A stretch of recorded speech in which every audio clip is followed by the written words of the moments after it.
Good day to you all. This is Krishna Kumar. I want to discuss with you about the mathematical modeling. So what is the importance of mathematical modeling in engineering, especially in biomedical engineering? So before going into the details of mathematical modeling, let's understand what is the importance of mathematical modeling. So in just another 6 or 7 slides, I'll be explaining the mathematical modeling and how simple it is to understand a system, understand the nature of the system in terms of structure, in terms of function, how well it is important to define various boundary conditions in mathematical modeling, how it will be important for a system to design a system for it to function properly. Let's see everything. So it is an inevitable tool to understand the structure function of an object, material or system. For example, let's take a stone. Stone is take a material object. If you want to understand the stone, what are the parameters we will use to understand the stone? For example, mass. What is the mass of a stone? Mass is the collection of individual particles to form an object, that is the stone. So mass is a collection of object. What is weight then? So weight is the load acted by the stone on the ground or whatever body on it which is placed. For example, if a stone is placed on the ground, the weight of the stone is acting on the ground. If a stone is placed on the table, the weight of the stone is acting on the table. When I say acting on the table, what is meant by that? It is the acceleration due to gravity, the gravitational force the stone experiences on the ground or on the table. So what is the formula to define it? F is equal to mg. So m is the mass of the stone, F is the force, and g is the gravitational force. So by this we can design the decide the force exerted by the stone on the ground or on the table. So whatever. So it is used to understand a system, not only an object or material, a system. How a system functions. For example, if you want to generate a fluid flow through a pipe, at what speed you want to generate the fluid, at what velocity you want to generate, at what density of the fluid should be for it to flow through the pipe. So while flowing through the pipe, what should be the diameter of the pipe? So will the diameter and the density of the fluid flowing matches, or will there be any settlements of material on the walls of the pipe? Everything should be taken into consideration. For all this we need mathematical parameters, just as I was saying now, such as velocity, density, diameter, everything. So what happens when we are able to tap out all these parameters from a simple system, be it a stone or be it a fluid flow through a pipe? So it improves an understanding of the system. So moreover, it eliminates the impossibilities to facilitate the possibilities. What is meant by eliminating the impossibilities? So fluid, when we say the fluid flowing through the pipe, it flows in only one direction. It does not flow in the reverse direction. So direction, when I say direction, it means vector. Vector indicates direction. So it does not flow in the reverse direction, only one direction. That is one thing. So at what are all the regions it experiences streamline flow, and what are all the regions it experiences turbulent flow? So it is impossible to experience a turbulent flow at this region, region X, and it is impossible to experience a streamline flow at this region. So these are all the impossibilities and possibilities to understand the system, so that if you are able to model the system, apply some values to the parameters or variables we have assigned for the system. They are the variables which govern the system. Velocity, have it a velocity. Take a blood vessel. Blood vessel is can be assumed as a pipe where the fluid is the blood flowing through the blood vessel. So that can be taken as an example. So all these aspects should be taken into consideration, and then in that way mathematical modeling should be understood in that way. So what is the significance of mathematical modeling? It has a much larger role to play than we could ever imagine. So everything we see in this world, be it a blackboard, be it a cupboard, or be it a mouse or whatever we operate, we handle, we touch, we feel, everything involves mathematics in it. Everything involves science, everything has some engineering aspects involved in it. So in order to understand it, understand in a better way, so to say, how much amount of force has to be applied on the gas pedal of a car for it to go to some 60 km per hour, some 80 km per hour. So everything. So if you take in engineering, this concept will be applicable. In science, for example, nerve, muscle, how much amount of muscle contraction is required, how much amount of grip strength is required to take hold of an object, that is there. In mathematics, if we take various types of shapes, various geometrical shapes are there in the field of mathematics to understand. So let's see that. So these are the geometric shapes. How will you understand a square as a square?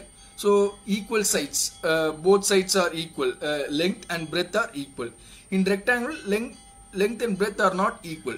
So here it is also a mathematical modeling where we define what is square and what is rectangle by two parameters, length and breadth.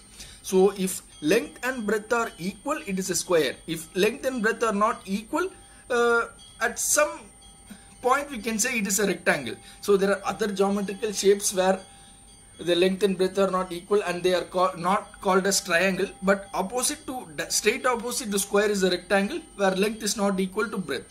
So in circle, what is a parameter? Radius is a parameter. So like that, in triangle, let's have base and height are the parameters in triangle to find the area. In pentagon, we take various sides, pentagon 5 sides, hexagon 6 sides, octagon 8 sides, like that.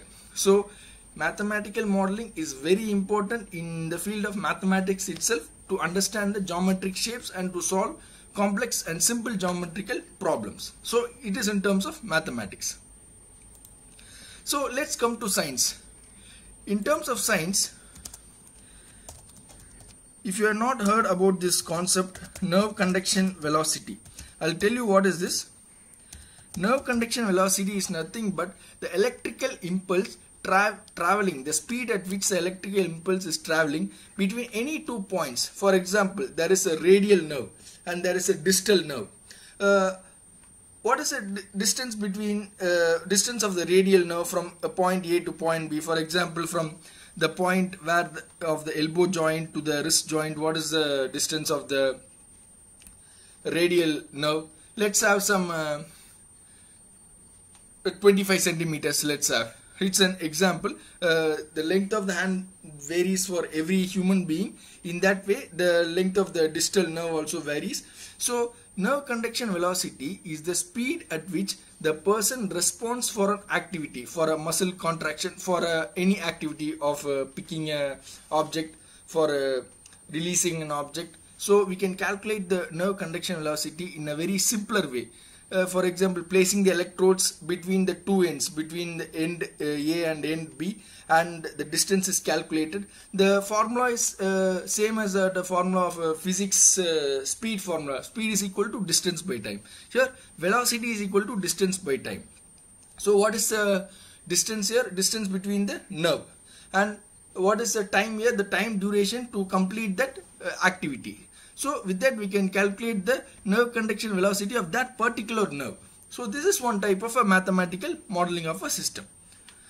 So this is about mathematics and science, role of mathematical modeling in math and science. Next, if you come to engineering, you can see this is a car where airbags are present at the windows, at the steer wheels of both the driver seat and the seat next to the driver. So what is the importance of this airbag? For example, in automobile industries, they do crash testing. They go and crash the car at a wall. It is a testing scenario where they crash the car and see that at what millisecond or microsecond this airbag it's released after the moment it has been crashed. It will be calculated. So this is to avoid a whiplash injury. If you refer for whiplash injury, you can see that it is acceleration, rapid acceleration and deceleration of the neck, which causes fracture of the neck. So to avoid this whiplash injury or a neck fracture, this airbag system is used. This airbag system avoids the driver head to directly hit on the steer wheel, so that his head will not be injured. It is basically used to prevent the head injury. How seat belt is used to prevent the driver or the passenger not to get thrown away from the car or from the vehicle. Airbags are used to prevent the passenger or driver, to prevent basically from the head injury and whiplash injury, so to say very specifically. So this is a application of mathematical modeling, the time at which the airbag should be released, the content in the airbag, the amount of air in the airbag to prevent the driver to get injured by the airbag itself. The driver or passenger should not get hit by the airbag and face some internal injuries, so that also should be prevented. So let's take one of the example of mathematical modeling about calculating the stiffness of the material. When we come to the stiffness of the material, it is called as Young's modulus.